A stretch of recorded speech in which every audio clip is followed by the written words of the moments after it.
It's exciting to be here for this wonderful panel. We have two amazing guests, and I'm going to get right to it because they're a precious few minutes to discuss some important issues that I know you want to talk about and I want to hear about as well. So our first guest is the co-founder of Honeycomb, a SaaS platform connecting business and philanthropy to make the world a sweeter place, executive director of the One Hope Foundation and director of social impact for One Hope, an advocate for women's empowerment, and believes we can solve some of the world's greatest problems by educating, investing in, and supporting women and girls. Yes, all right. Ladies and gentlemen, Melissa Lake.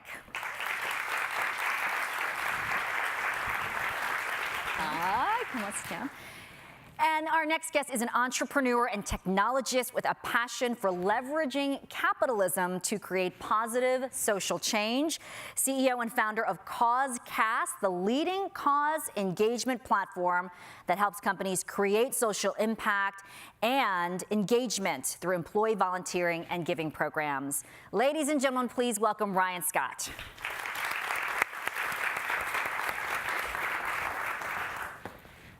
So yes, two very impressive panels, but we were joking in the back, they're humans too. So we have these very impressive bios that tell about everything they've done, but I just want to give each of our guests a chance to tell us who they are. And was there a defining moment that wanted you to do the work that creates these opportunities to do good when you're doing for-profit? So Melissa, we'll start with you. Sure, thank you.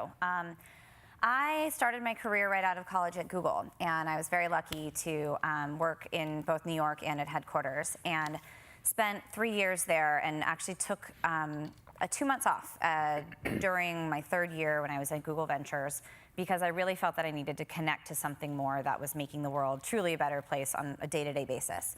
So I took 2 months off and I taught kindergarten in Tanzania, and I absolutely fell in love with being immersed in a culture and feeling like these people were teaching me as much as I could teach them.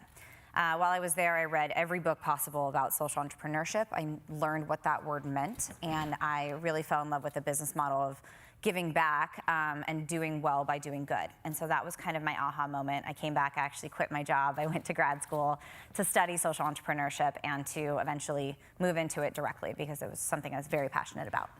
All right, what about you, Ryan? You know, I started when I was a kid. I was interested in, my parents used to watch the Jerry Lewis telethon. And I was just really kind of struck by kind of all this outpouring of love and care about people that you really didn't know.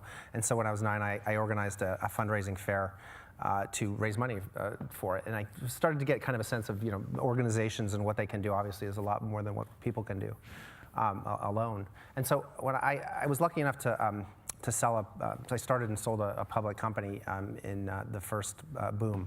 And when I sold it, I found I had the time and the resources to give back, but how could I really do that? And I wanted to leverage my skills as a technology person. And so looked, and I thought, well, business, again, this is an organization. How are businesses giving back? And they're making grants and things like that, but I learned along the way that businesses had an economic incentive to give back that they were really not tapping, and that came in the form of employee volunteering and giving. What I learned was that there's a big employee disengagement problem in the world, where about 70% of employees are not engaged in their jobs, and 20% of them actively hate their employer. And then when you say 20%? 20%. Yeah. So these are the people that are stealing office supplies and actually like actively sabotaging projects. And you would wonder why. That's the ones who admitted they hate their jobs, right? Well, you say why don't they leave and go someplace else? Well, it's because they have a mission. Everyone needs a mission. They have a mission. It's to destroy your company, and so this is a problem. So then I learned about employee volunteering and giving could have a positive impact on employee engagement and help fix that problem. I thought, wow, now we have an economic incentive for corporations to give back. If we get them doing this more, everything becomes better, and then they will do it more. So I thought, this is the path that I was going to take. And Melissa, I know you really wanted to focus on not just the idea that it's important to give back, but to do it authentically in this day and age. What does that look like, and how do you do that? What does that mean to you? I think that we're really in this phase of businesses giving back where we have to move past the marketing campaign. Consumers are smart. Consumers know that when you just slap a ribbon on something and say we're donating $10, that it's inauthentic and it's not something that matters to that brand. The ones that do it really well have giving back absolutely coursing through the veins of the company. And it's something where we don't buy what people do. We buy why they do it. It's a great TED Talk if you guys haven't seen it yet. And it resonates with me, especially on the giving back side of businesses, because you really can't have a disconnected for-profit and nonprofit mission at this point in time. My favorite example, and my apologies if there's anybody in the audience who was part of this, but there was something a couple years ago that during October, Breast Cancer Awareness Month, there was a fracking drill that was painted pink and donated money to Komen. And I looked at it and I said, could there be anything less authentic than this whole project? So things like that, we're moving past it, which is great, but I think that there's really a need for every person, because businesses are run by people. And so people need to really tap into what is the purpose? What is your purpose in the company? What is the company's purpose in general? Even if you sell socks, why socks? What is it about socks that makes you so passionate about what you do? And then how can you also support something larger than yourself through that same authentic purpose? And Ryan, you just talked about engaging your employees and making sure that there's volunteerism, that the philanthropic work is not just about a dollar sign, donating money. How do you create a culture where that's important and that the employees are buying into it as well, especially the ones who want to sabotage your company? Well, exactly. I mean, and the way to do that is to not bring it from the top down, try to force it down on people, but to really kind of bubble it up from the bottom. Now, maybe the company, sets a theme like, okay, well, we're a textbook company, so we're going to do something around education. It's just obvious, and then the employees, you could say to the employees, like, look, but this is your program, so what can we do around education that makes sense? If you're a company that's across the country, you have multiple offices, or across the world, say you're doing something with volunteering, the person at headquarters doesn't necessarily know what the best opportunity, if they're in New York, what to do in Los Angeles. So you really need to identify ambassadors for the charity, the good that the company's going to do, and have them source the opportunities and put them into the campaign. And then, the important thing there too is that these ambassadors, the biggest reason that somebody volunteers or gives is simply because somebody asked them to do it. It's 50% of it. And so those ambassadors are ambassadors for goodwill inside the company, and they ask everybody else to participate. And it makes higher levels of engagement that way. And that's very authentic, because it's not the company telling them what to do. It's saying, hey guys, let's do this together. Is there a good way to identify what type of person might be a good ambassador? They just they just raise their hand. Raise their hand. They really do. And that's, I think, a great way to do it. And we had one company start and say, they had 500 employees. We asked, okay, here's how you try to find the ambassadors. And 10% of the company said they wanted to do it, which is pretty incredible.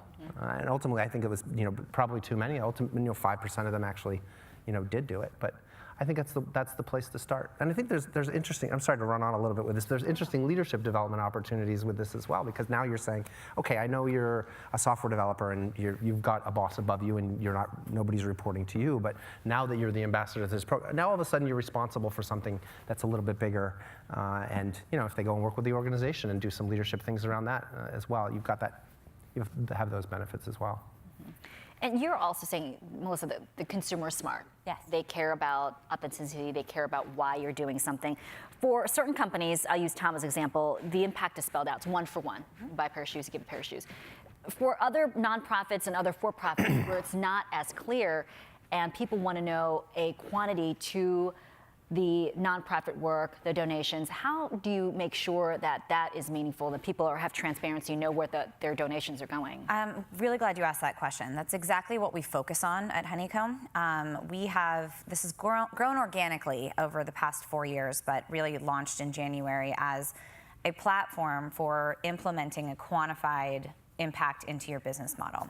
The reason that we do that is because 96% of people want to buy from a company that gives back, but 88% of those people want to know the actual impact of what they're purchasing. So rather than that 10%, or rather than this product gives back just a generic statement, the quantified, this product plants a tree, or this product provides 25 meals to a child in need, that's what is really moving the needle, both for the businesses to increase their sales, but I see it as a completely virtuous cycle where if you increase your sales, you're increasing your donations, and you're increasing that end impact. So we specialize in that. I work directly with the nonprofits on pushing them to quantify their impact. Right now we are really focused on kind of those activities, which are meals, trees, pet adoptions, and I'd like to move and push them even further to know how many people we're moving out of hunger. What are we really doing for the environment by planting trees? What are we really doing for any of the crises that are going on? But we have to start somewhere, and so we're really trying to push businesses and nonprofits to get better, and then we'll continue down that road to actually measuring the long-term impact. And Ryan, have you seen when you do employee-led volunteerism and you say you start, it's not top-down, do you find that after the projects, the cleanup day at the school or the how do you make sure that that continues and it's not just, I checked the box off my list, I did my due diligence as the employee at this, and that it grows into something that's more meaningful for the entire company? Yeah, well, so we see there's kind of this ladder of engagement that corporations and individuals go through. And once they start to participate in these things, and you're talking about this from the quantifying side, we approach it as well from a storytelling angle.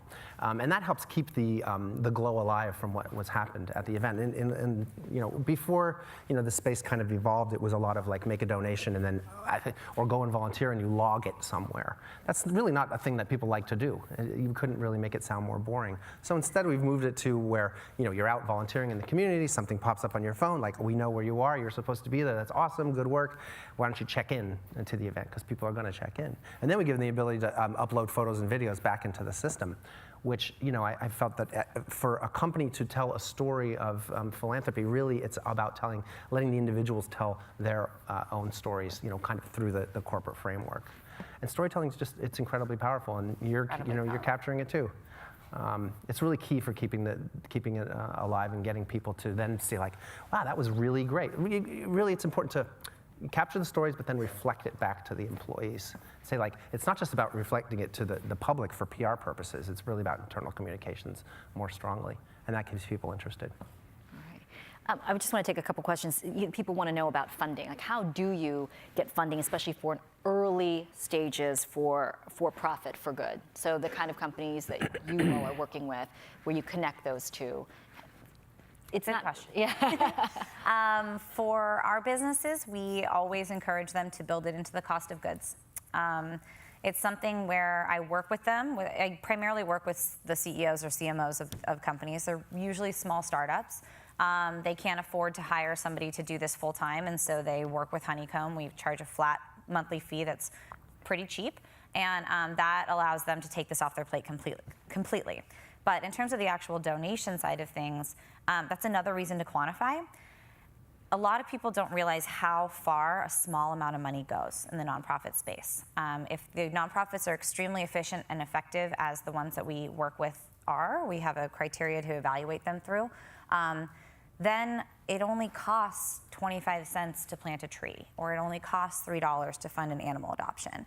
And if you say on your product that it costs that much, your consumer is going to be like, I don't believe you, and B, 25 cents isn't that much to donate for a $20 product. But if you talk an impact and you say that this t-shirt provides a t-shirt for someone else or whatever it is, that makes it feel it feels like more money than it is. And it's not deceptive, because that is how much it costs to the nonprofit. So it's all about making sure that you're working with the efficient nonprofits, building that donation, however small it is, into the cost of goods, and making sure that it's just something that you commit to. It's something that's at the DNA of your company, and you're going to support this because you believe it's the right thing to do.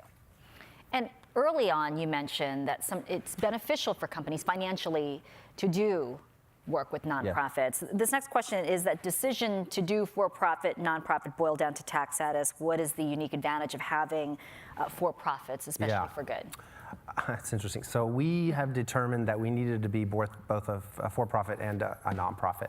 In order to receive donations from the public, we needed to register. We needed to have a foundation. There's another way to do it where you don't need a foundation, but it's incredibly hard and expensive, where we'd have to go to every nonprofit and get basically a contract signed with them in every single state that we worked with every nonprofit. It was just impossible. The current rules are just not good. We settled on having a nonprofit where the donations go into the nonprofit, and then we write checks from that, and the corporation provides services to the nonprofit in the form of our software. And it's a little bit complicated. We still have to register as fundraisers in all 50 states, and that's a time-consuming process that a third party helps us go through, and it costs about $30,000 a year just to do that. And I wonder if, so you were saying like, and I think this goes a little to funding as well. What kind of corporate structure should you have, and who's going to invest in your social goods startup? And I think your organization came out of One Hope Yes. Wine, and mine came out. I've been funding it myself through the money that I made for my first company.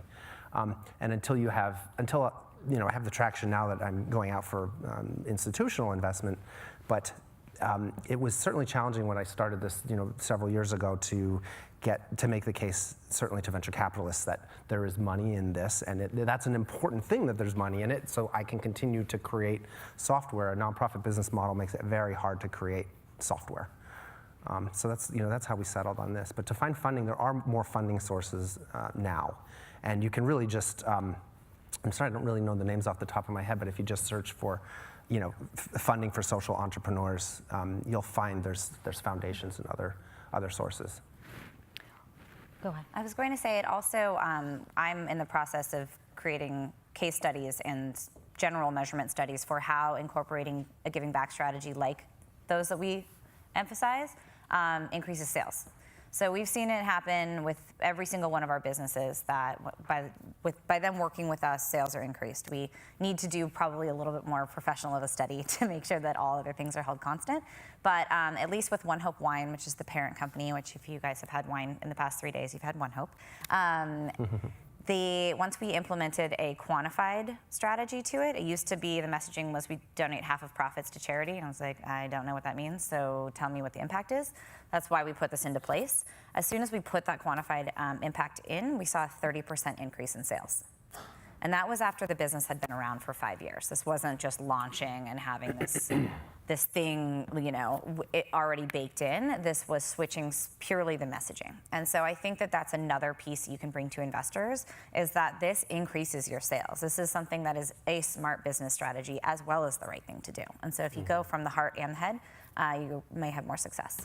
That's been a challenging thing because there wasn't a lot of statistics in the space, and so we're having to create some of them. And so we put out reports probably once a month. We put out a new report, like here's the ROI of giving back. This goes to your CFO. He doesn't really want to see anything else. He doesn't care about the heart of it necessarily. And this goes to your HR person. This is about how it's going to improve retention. And yes, there's a bottom line for all of those things. Even for the nonprofits and for the for good part of it. And this is a question for both of you. What is an example of an inspiring social impact campaign that you've seen by a for-profit company, and why did it stand out to you? That's a good one. Do you have one off the top of your head? I'm thinking. It's a tough one, yeah. It's interesting. So we work with a company, Pearson Publishing, and this is sort of on the side of, there's a lot of value in public-private partnerships. There's not any, private, business can't really do everything itself. Nonprofit can't do everything itself. There's massive scale issues there, but when you tie it to business now, you can help with scale. And government also plays a role as well. And so there's an initiative, which if you haven't heard about it yet, you'll start to hear about it soon. Well, it's around the Sustainable Development Goals that the UN has put out, and there's a initiative called Impact 2030. It's about getting corporate volunteers involved with supporting these Sustainable Development Goals. And so one of our clients, Pearson, there's 17 different pillars, and we said, hey, let's do a campaign around this. We're helping them through the ideation, and they decided that they would do 17. They would actually, for 17 weeks, they would have their employees pick what organizations they wanted to do around all of these pillars. And they ran this thing for 17 weeks. They actually, the goal that they expected, they decided that they were going to match donations 4 to 1, which is quite huge. Wow. And their employees they were very into it. They actually, and not because of the 4 to 1, but they raised 5 times more than they expected to raise. It's once you start to get in the company and it starts to unleash all this passion and talent and energy towards it, it's just kind of amazing what you see. And this has been the interesting thing for me, like sort of standing out. I think, me personally getting involved with causes, very kind of dramatic. For me, it's like, it's a little bit traumatic for me. So standing back as a, it's like, okay, well, I'm helping this company do it, but I don't have to necessarily go, to a homeless shelter, but I can still help them. But so the way I look at it is, it's been gratifying for me to see that as corporations, start getting their programs in shape and start using our platform, that they all have expanded the scope of the program after a time. And for me, that's just been a validator of the success that they're having for it. I really respect businesses that really try to manage their entire supply chain and also make a donation on top of it. I realize it is so hard to do that, and so we can't all be that great at it. But one of our partner companies called Boll and Branch is the first fair trade and organic linens and bedding company. And they own their entire supply chain. They own the cotton farms in India. They own the factories in India. They employ all local women there. They provide air conditioning and free lunch, which to us is normal. In India is absolutely not. And bathrooms and, really fair treatment. Plus, they also make a donation from every product that's sold to help victims of human trafficking, because often victims of human trafficking find themselves in slave labor. It's not just sex trafficking, it's slave labor as well. And so I believe that they did the full circle there. They really went above and beyond. And I love that you can really feel good about purchasing from them.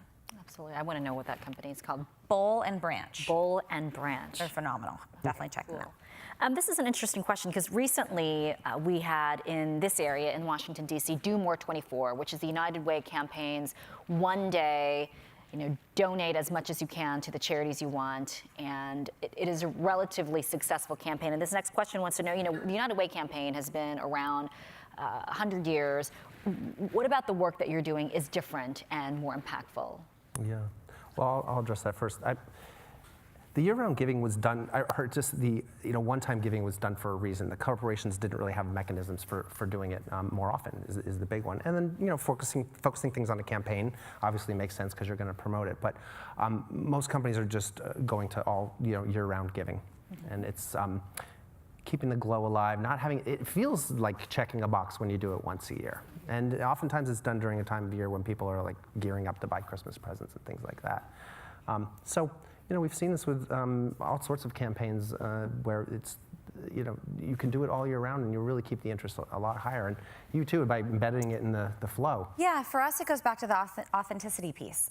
It's something that is not just a checkbox of, oh, here's my tax donation and here's something good I can put on my PR page. Mm-hmm. It's something that really shows that you care, that you care about making the world better, not just giving back to it. You care enough to do something quite significant. Yeah, and also tapping into the next generation that I'm technically a millennial, and so I do the same thing. I don't give large donations. I give small ones throughout the year. I donate $25 at a time, and I volunteer, and I buy products that also give back. So it's shifting that whole landscape of what's known as old school philanthropy. To me is just, it's not going to be one-time $100,000 donations from large companies anymore. We want to know more. We want to know why you're giving to that company, and I want to know why you're only doing it once. Like, I'd rather you do it all year round. I don't want soup that turns pink in October and then goes back. Like, I want the whole thing to make sense. So. We're out of time, but I want both of you to any last parting words or advice or thoughts before we have to leave our panel. I knew it. It goes by like that. I feel like we have 25 more questions, but we're out of time. Well, I applaud you all for being here and being interested in social entrepreneurship and giving back, and I encourage you just to do it. I encourage you to be interested in brands that give back, but also ask the question, who are they giving back to? What's the impact of what their give back is? The more we all dig into it, the better it's going to get and the more of a real impact it's going to have on the world. All right. Melissa Lake, Ryan, thanks so much. Thank you.